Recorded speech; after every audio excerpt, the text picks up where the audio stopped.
So I was in a meeting yesterday, and the topic, there was a reading in there that basically said, like, why is it that alcoholics can't take responsibility for themselves? Why is it that they blame everybody else for what's going on? Yeah, so my take on that basically is, I know whenever I was in my addiction, like my entire addiction was propped up on a house of cards. All of the belief systems that I had were complete bullshit. Like I had to blame other people and nonsensical stuff in order to justify why I was able to drink and use drugs.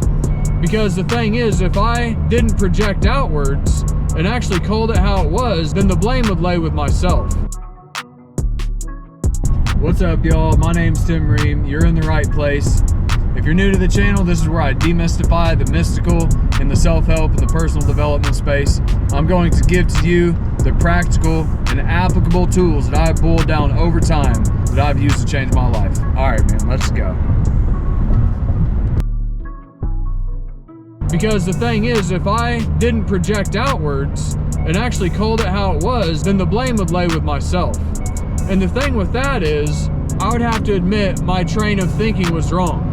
And the entire train of thought that I was on. And not only just that, that's all connected to all of the other thoughts that are integrated with that. And it turns out my entire belief system is wrong. And it gets to the point where you're just like, when somebody challenges that, you like react very harshly. And it really is almost like the same thing as somebody having like a wound on their arm. If you hit it, you react, you know? And it's a total self-preservation thing, because not only are you challenging me, like you're challenging my belief system, and that challenges me as a person, who I believe I am, the fantasy I've created in my own mind, and I'm in survival mode at that point, because I've got to protect that and everything else at all costs. And it's really a faulty foundation, because once one brick is knocked down, the entire foundation will start to crumble. But the thing is, the only way I was actually able to get well was whenever I was able to take a hard look at myself, stop blaming other people, and start saying, like, something is off here. I used to blame the judge, I used to blame the cops, I used to blame my parents, used to blame everybody else for all of the reasons that things were going wrong in my life. But eventually it has to get to the point, like, you're the only common denominator in all of this stuff. You have to start saying, maybe the problem is me. Like, that's a very foreign thought at this point, but man, maybe it's me. And here's the thing, like, whenever you don't take responsibility for yourself and you're making horrible decisions, like, all of those bad decisions are falling on everybody other than you. And if you have anybody enabling you at this point in time, then they are literally taking the brunt of your bad decisions. And it's not until the people around you stop enabling you and they bow out and you start feeling the weight of your own decisions is whenever you're going to be like, oh shit. And you're going to be confronted with self very fast, in a hurry, and it's going to be pretty harsh if you were going at it with any rate of speed like I was. And this is a blessing and a curse in disguise, because it seems like the darkest day ever, because you've got a lot to go. Now you're aware of what's going on and you realize how big of a problem it is, and you've got a lot of work to do. But it also is the very first day of your life. It's that reborn moment I believe religion talks about, being reborn. Because whenever you finally realize that the problem lies with you and not everybody else around you, and not the world around you, then you realize that my reality is based on me, and it's all up to me to change it and create the reality that I want.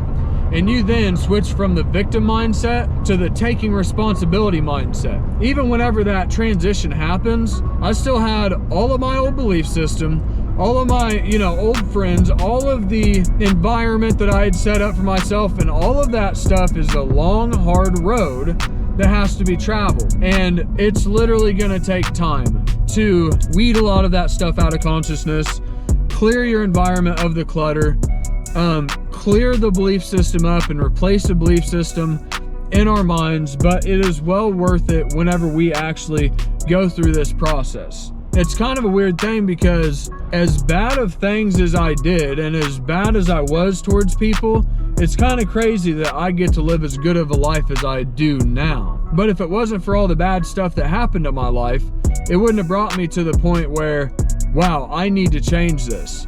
And I wouldn't have been confronted with self.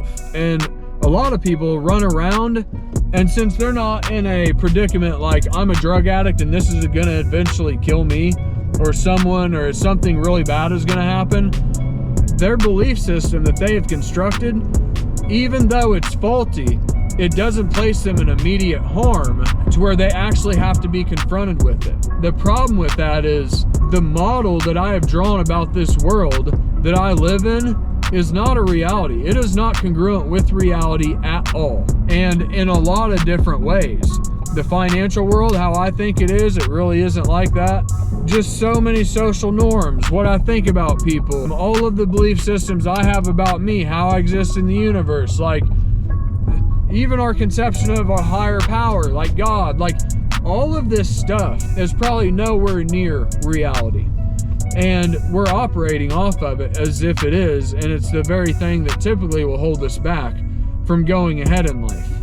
And it's not until we start straightening out the belief system that we have in our head in all of the different areas of life, like, can we really start to make progress and get ahead?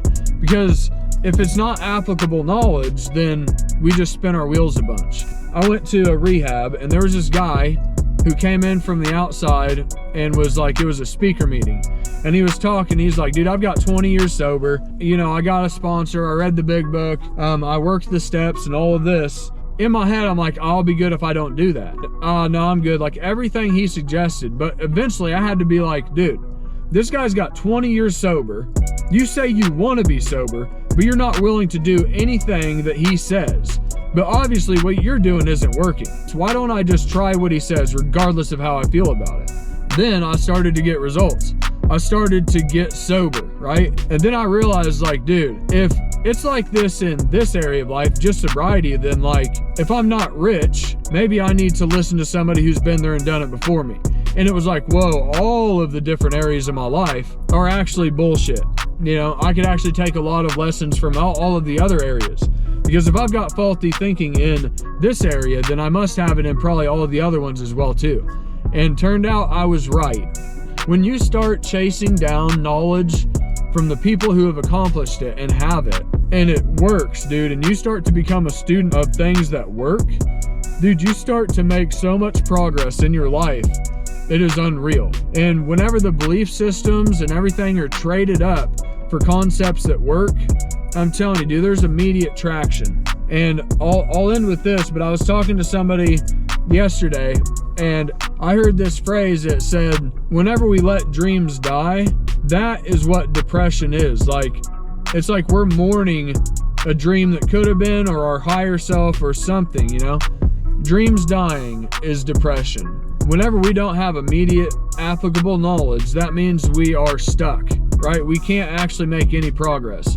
And I believe all of that stuff, like the not making progress thing, is what keeps us hopeless. It keeps us in a state of wanting more and just like feel like our hands are tied all the time. But whenever you start to get your hands on the correct knowledge and you've got the correct knowledge going in, you can start getting the correct knowledge out. The right input equals the right output. And you actually start seeing that your hands aren't tied. You know, you actually do have control over what happens in your life. Maybe not all of the external circumstances, but what you can do. I can control my health. I can control what I think. I can control what comes out of my mouth, who I engage with, how I engage with them. I can control the media or the books or whatever kind of information that I actually place into my mind. And that stuff is in my immediate control. And the thing is, I can only control what I can control. And whenever I start doing this, you'll be able to really see differences in your life as it starts to unravel. And so taking responsibility for yourself, this is part of that journey, right? There's two types of people. It's taking responsibility for yourself, or you live in victim land. And it's better to be the creator of your own destiny rather than be somebody that is stuck because the world isn't how you want it to be. And you can only change when everything else changes. Hey guys, thanks for watching. I really appreciate it. Please share, like, and subscribe for more content. Hit the notification bell below. Hit all so you can get all of my stuff that's coming out. Please follow along. Let's fucking go.